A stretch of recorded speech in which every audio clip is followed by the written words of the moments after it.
এই মসজিদের মধ্যেই আমরা অনেক সময় সংসদ ভবন বানাতে চাই। মসজিদ কি আমরা এই মসজিদে আমি আমার দলের ঘোষণা করি। মসজিদ কি দলের ঘোষণা করার জায়গা? মসজিদ কি দলের জন্য? মসজিদ কার জন্য? আমি যা আসছি মসজিদে কেন আসছি? আল্লাহর জন্য আসছি। মসজিদ কোন দলকে প্রমোট করার জায়গা? তাহলে আমি মসজিদে কেন আমার দলকে প্রমোট করি? মসজিদে কেন আমি আমার দলের কথা বলি? আমাদের অধঃপতন কেন? এই মুসলিম জাতির অধঃপতন কেন? অথচ ইহুদি বলেন, খ্রিস্টান বলেন, নাসারা বলেন, বৌদ্ধ বলেন, হিন্দু বলেন, যান ওদের উপর উপাসনালয় করে দেখে আসেন, তাদের ইবাদত খানাগুলো দেখে আসেন, তাদের ওই জায়গায় তাদের ধর্মের যে ইবাদত বন্দী আছে ওইটা ছাড়া তারা আর কিছু করে কিনা দেখে আসেন আপনি।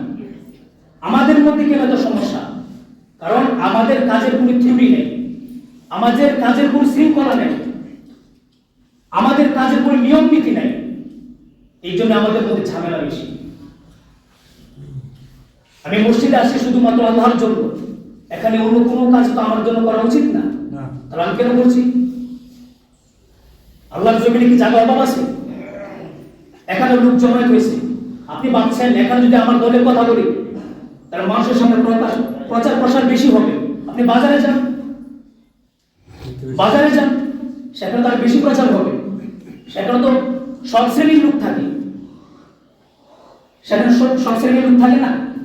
মহিলা বলেন, বাচ্চা বলেন, যুবক বলেন, বৃদ্ধ বলেন, সবাই সেখানে থাকে, সেখানে প্রচার করেন। মসজিদ কেন আপনি জাহান্নামের টুকরো বানাইতেছেন নিজের জন্য? আজকে বিষয়টা আসলে খুব অবাক লাগে যখন আমরা এই দাড়ি টুপি রেখার করেও ইসলামের পরিপূর্ণ বিধানটা আমরা বুঝতে চাই না। ইসলামের পরিপূর্ণ বিধান কি? মসজিদে কেন আসলাম? আমার কাজ কি? এই মসজিদের পবিত্রতা রক্ষা কার দায়িত্ব? যখন আমরা এটা হারিয়ে ফেলি তখনই আমাদের মনে এসব চিন্তাধারা আসে। দেখেন, নবী করিম সাল্লাল্লাহু আলাইহি ওয়াসাল্লাম হাদিসের মধ্যে বলছেন এবং আল্লাহ তাআলা কোরআনের মধ্যে বলছেন, এই দেশ বলে, যে কোনো দেশ বলে, এই দেশের শাসক যেই হোক তার প্রতি আনুগত্য করা প্রত্যেকটা এই দেশের নাগরিকের কি কর্তব্য। কি এই কথা কে বলছেন? আল্লাহ তাআলা বলছেন, কোরআনের মধ্যে বলছেন, কি বলছেন? ইয়া আইয়ুহাল্লাযীনা আমানু আতিউল্লাহ ওয়া আতিউর রাসূল ওয়া উলিল আমরি মিনকুম। আল্লাহ তাআলা বলছেন কি? প্রথমে আমাকে আনুগত্য করো। আল্লাহ তাআলা কি বলছেন? প্রথমে আল্লাহ তাআলা আনুগত্য করবে, এরপর আমার বন্ধুর আনুগত্য করবে, ওয়া আতিউর রাসূল, রাসূলের আনুগত্য করবে, এরপরে তোমার দেশের যে শাসক আছে ওই শাসকের আনুগত্য করবে।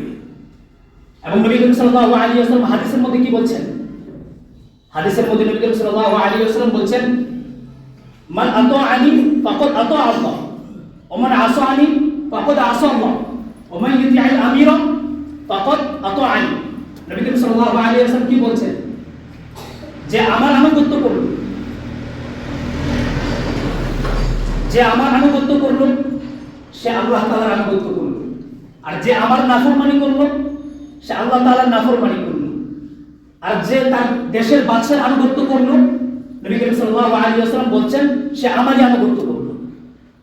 তাহলে এই দেশের শাসক যারা অতীতে ছিল, যারা বর্তমানে আছে, যারা ভবিষ্যতে আসবে, প্রত্যেকের প্রতি শ্রদ্ধা, ভালোবাসা, সম্মান বজায় রাখা এটা কিসের দায়িত্ব? ইমানি দায়িত্ব। কিসের দায়িত্ব বলেন? কিসের দায়িত্ব এটা? ইমানি দায়িত্ব। যদি আপনিও বিশ্বাস করেন তা কোরআনকেও বিশ্বাস করবেন, যদি আপনিও বিশ্বাস করেন হাদিসকেও বিশ্বাস করবেন। কারণ এটা কোরআনের আয়াত, হাদিসের নবী করিম সাল্লাল্লাহু আলাইহি ওয়াসাল্লামের বাণী হাদিস। যদি আপনি এটাকেও বিশ্বাস করেন তার মানে কি কোরআনও বিশ্বাস করলেন। এখন কথা হলো, কতক্ষণ পর্যন্ত আমি আমার দেশের শাসকে, আমি আমার আমিরকে মানব? মুসলিম শরীফের এক হাদিসের মধ্যে নবী করিম সাল্লাল্লাহু আলাইহি ওয়াসাল্লাম বলছেন, যতক্ষণ পর্যন্ত তোমার দেশের শাসক এবং তোমার আমির যতক্ষণ পর্যন্ত প্রকাশ্যে কুফরের দিকে দাবিত না হবে, কখন পর্যন্ত আপনি আপনার দেশের শাসকের আনুগত্য করবেন? যতক্ষণ পর্যন্ত আপনার শাসক প্রকাশ্যে কোনো কুফরি কাজ না করবে, প্রকাশ্যে কোনো ইসলামের বিপক্ষে অবস্থান না করবে, ততক্ষণ পর্যন্ত নবী করিম সাল্লাল্লাহু আলাইহি ওয়াসাল্লাম কি বলছেন? তুমি তোমার দেশের শাসকের আনুগত্য করো। যখন তিনি প্রকাশ্যে কুফরি করবে, তিনি যখন প্রকাশ্যে ইসলামের বিপক্ষে অবস্থান করবে, ইসলামের বিপক্ষে কথা বলবে, তখন আপনি ওই শাসকের বিরোধিতা করবেন না। বিরোধিতা কিসের করবেন? কার বিরোধিতা করবেন?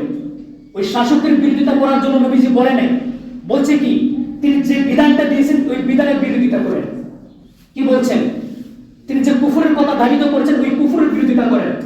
তিনি যে অন্যায়ের কথা বলছেন, ইসলামের বিপক্ষে অবস্থান করছেন, ওই অন্যায়ের বিপক্ষে আপনি অবস্থান করেন। এই অন্যায়টাকে রুখে দেওয়ার জন্য আপনি চেষ্টা করেন।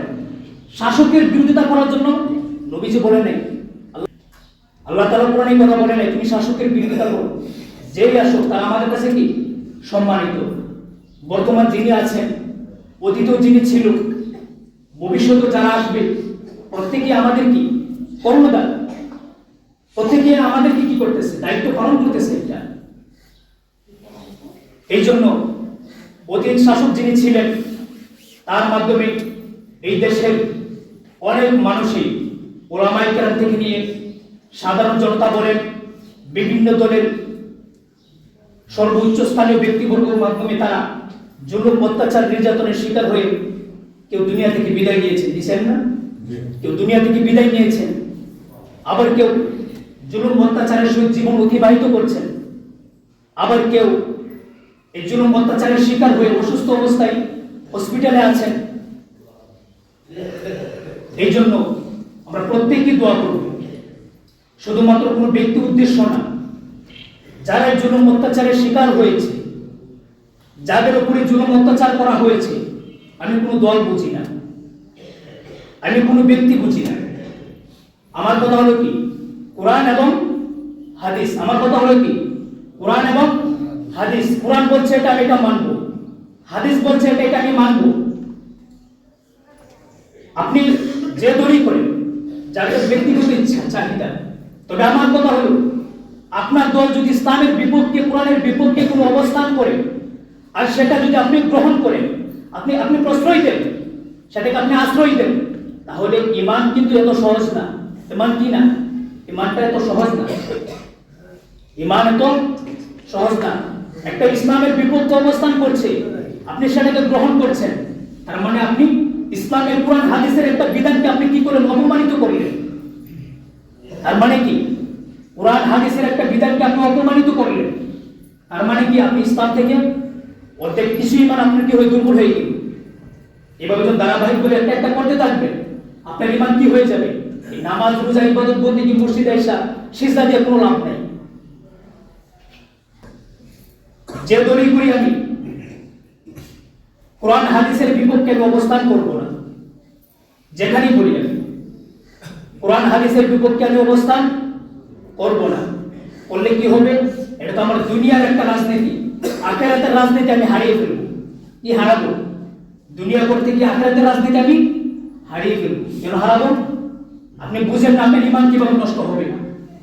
এই দেশের যারা আসবে তারা যাতে ইসলামের খাদেম হতে পারে, ইসলামের খেদমত করতে পারে, যারাই আসুক, যাতে করে দুনিয়া যাই করি আমি, যাতে ইসলাম আমার ঠিক থাকে।